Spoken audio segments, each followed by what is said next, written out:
여러분 안녕하세요. 네, 오늘은요 한번 한명숙과 박영선의 얘기를 해보겠습니다. 지금 박영선에 대해서는 문재인 아바타다 이렇게 얘기를 하고요, 또 박영선 쪽에서는 오세훈 후보한테 MB 아바타다 이렇게 얘기합니다. 제가 보기에는 문재인 아바타라고 하면은 그거는 뭐 대단한 모욕이 될 것 같고, 이 MB 아바타라고 하면은 이젠 사람들이 알지 않습니까?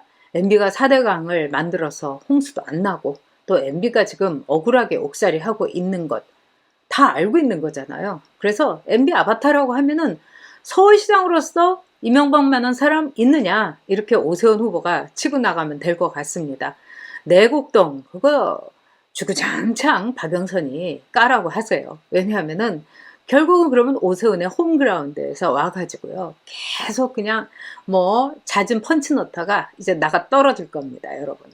자, 그런데 박영선, 사실은 박영선은 굉장히 운이 좋은 정치인이다 이렇게 봐야죠. 하긴 운도 실력이니까. 그런데 박영선은 이 민주당에서 어떻게 보면 굉장히 이질적인 존재였고, 이번에 우상호에 대한 대중들의 인지도나, 우상호가 너무 뜨지 않아 가지고 이 성추행 선거에서 여자는 내세워야 되겠고 추미애는 안 될 것 같고, 그래서 엄격결에 박영선이 이 후보가 된 겁니다.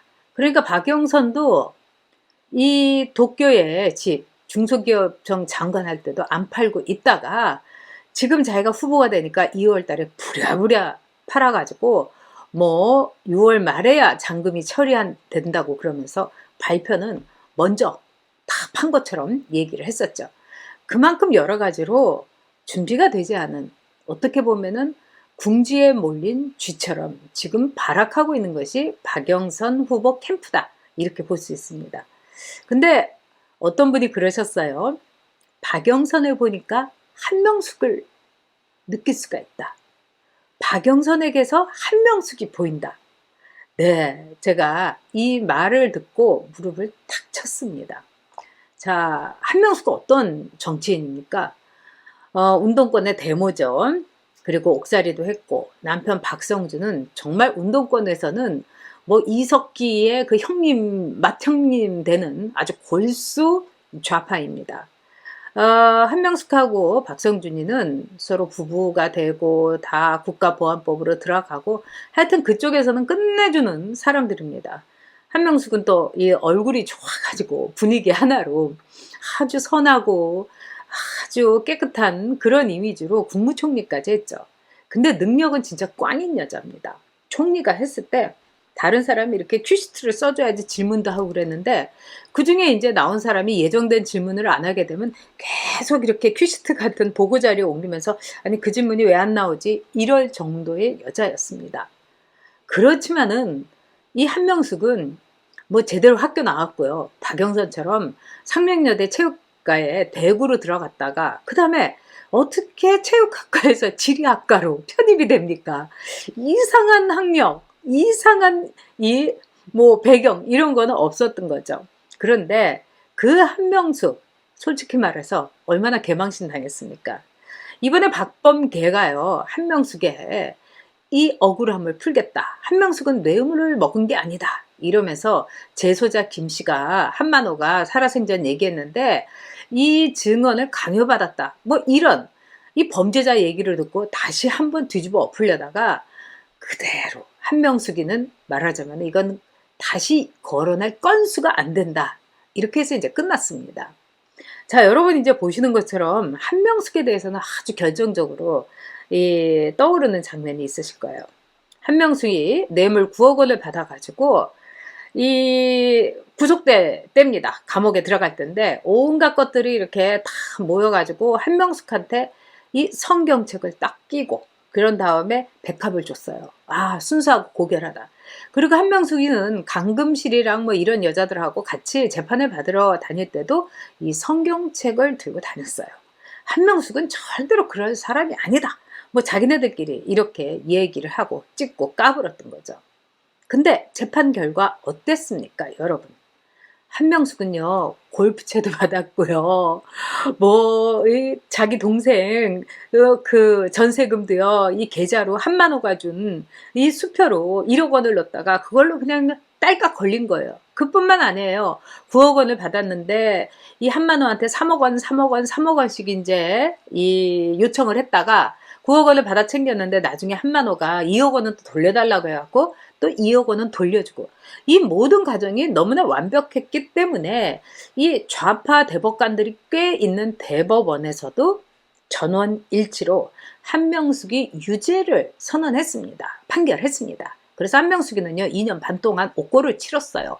돈 먹었으니까, 뇌물 먹었으니까, 그것도 현직 총리가 당연히 총리 시절에 돈 먹었으니까 옥고를 치러야죠. 그런데 이 나라에서 토해내라고 9억 원 토해내라고 했는데 아직도 토해내고 있지 않다고 합니다.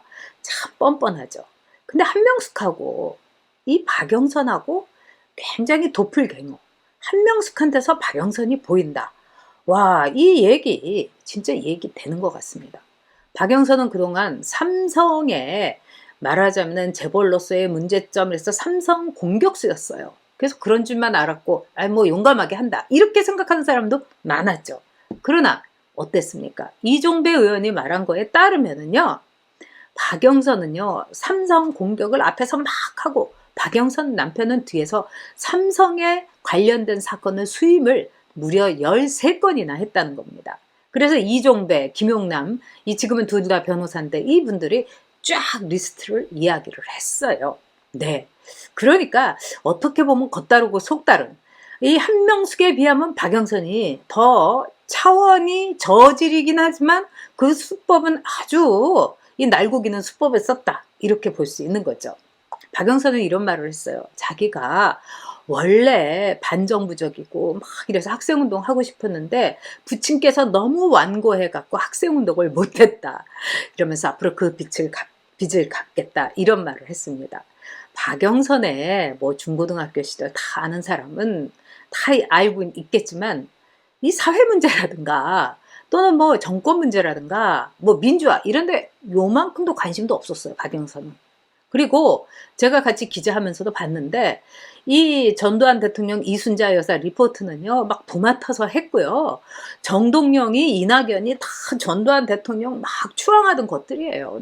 정동영이는 막 눈물 뚝뚝 떨어지는 목소리로 리포트를 했고요. 그 다음에 이낙연이는 뭐 우리 역사에 빛나는 위대한 그 전두환 대통령이라고 했어요. 똑같은 것들입니다. 근데 박영선은 무슨 부친의 완고함이에요. 다 학생운동 하는 애들 아버지가 어머니가 울고불고 매달려도 다 나라를 위한 길이다 하면서 했던 거 아닙니까? 저도 그랬어요. 근데 저 같은 사람은 학생운동 한 거 얘기 안 하잖아요. 어? 정말 지금 학생운동 떨거지한 삼류 사례들하고 제가 이렇게 엮이기가 싫어서. 근데 박영선은 하지도 않았으면서 아버지 핑계를 대고 있어요. 얘네는 아버지 핑계, 엄마 핑계, 장모 핑계, 뭐 조카 핑계, 거기다가 뭐 와이프 핑계, 뭐 대단하죠. 근데 이 박영선에 대해서 여러분, 그동안에 박영선은요 일본과의 경제 전쟁에서 열심히 싸웠던, 말하자면은 이 중소기업청 장관이다 이래가지고 또 엄청나게 팔아먹었어요, 이미지를. 그리고 또 이제 박영선 지역구에서 나온 이 사진인데 되게 재밌더라고요. 한번 보여드릴게요. 이게 3.1 운동 8.15 뭐 이럴 때 이렇게 이제 박영선이가 한복을 이렇게 가운데입니다. 처 입고서요. 막 뭐 이성구청장, 구로구청장하고 구로구에 이 더불어 추행당 의원들하고 같이 대한독립 만세 하면서 난리를 칠 때예요. 자, 박영선이 얼굴 한번 보실래요? 네. 자, 이렇게 얼굴에 그냥 기름이 번지르르하게 흐르면서 독립만세 이렇게 대단하게 외쳤어요. 그런데 이 박영선이 여러분 어떻게 했습니까? 남편이요 아카사카의 미나토구에 그 파크, 더 코트 파크라고요. 아카사카 뭐 코트, 아카사카 탑 코트 뭐 타워 이런 어마어마한 일본에서 최고로 비싼, 우리나라를 치면은요 뭐 타워 팰리스라든가 그 펜트하우스에 나오는 헤라 팰리스 이런 급이 되는 그 집이에요. 근데 박영선이 뭐라고 했냐? 이 집은 남편이 월세를 살다가 MB 때문에 쫓겨갔다고 하는데 그것도 아닙니다. 월세를 살다가 그 월세가 아까워서 이 집을 아예 사는 게 낫겠다 해서 샀다는 거예요. 그런데 여러분, 이 집은 2009년에 샀는데요. 아카사카의 그 집은 박영선 남편은요. 2009년부터 2020년까지 록봉기에 있는 또 다른 아파트에서 월세로 살았어요. 아마 그거는 회사에서 내줬기 때문에 거기서 살고, 이 아카사카의 집은요. 월세를 한 달에 뭐 500만 원쯤, 뭐 450쯤 받았다니까 그거 차곡차곡 모았던 거죠. 어떻습니까? 이들의 놀라운 재테크. 게다가 박영선 남편은 박영선이 일본과 경제전쟁에서 어쩌고저쩌고 하면서 노자펜 노압에 7,800원에 유니클로 티셔츠만 입어도 막 사진 찍고 토착 외구라고 하고, 그 다음에 뭐 1,500원짜리 아사히 맥주 조그만 것 마셔도 친일파라고 그렇게 매국노라고 공격을 했던 이 대깨들. 근데 박영선의 아파트에 대해서는 30억 원 하는 거는 90평방 제곱미터고, 박영선 남편이 갖고 있다는 아파트는 70평방미터다. 그러니까 30평 대 21평이다 이런 얘기를 하는 거예요. 그렇기 때문에 박영선이 말한 10억 원이 맞을 거다. 그렇지 않습니다, 여러분.